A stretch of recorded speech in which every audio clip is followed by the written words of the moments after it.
just really the first time I went out and interacted with students as a part of my observation work in college, I was just smitten with the notion that I could work with kids every day.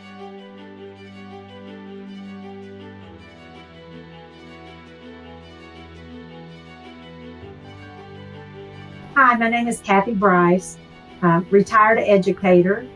Started out as a teacher and moved into administration and finished my career as a superintendent in 2 different school districts. As we got ready to make a decision about where to go to college, I really was headed to the University of Oklahoma until Midwestern State University at Wichita Falls offered me a scholarship, a full scholarship. Obviously, my wife's parents convinced me that that was just going to be a great opportunity, and so I went there, and it was a smaller setting, had great opportunity, and obviously a scholarship that paid for the bulk of college made a big difference. So I did my undergraduate work and with a bachelor's in music education, voice performance major, keyboard minor, and a second teaching field in English. And then I went to Oklahoma, back to Oklahoma, and did my first master's in music education also at Southwestern Oklahoma State University in Weatherford.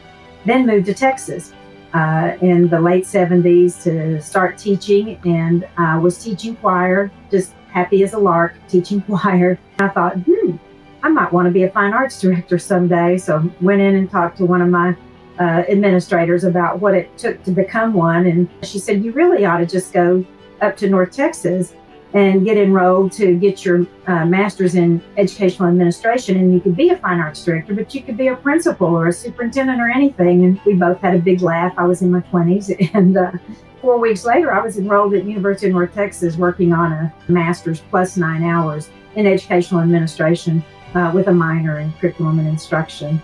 And then from there, of course, began my doctorate at North Texas right after that.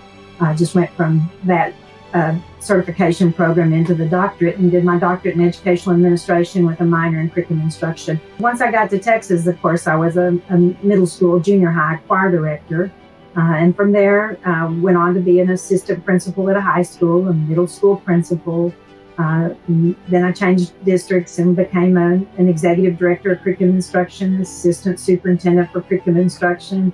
And then I followed a superintendent to another district and became a deputy superintendent there, and then had my opportunity after that to become a superintendent in Weatherford. And then following that, was recruited to become the superintendent in Highland Park in Dallas.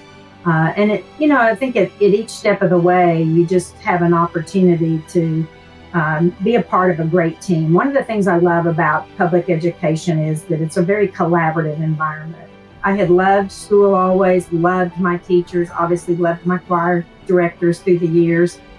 And I just fell in love with the notion that maybe somehow I could interact with students every day and bring into their lives the things that great teachers have brought into my lives. And I was never disappointed. I had a great career as an educator from beginning to end.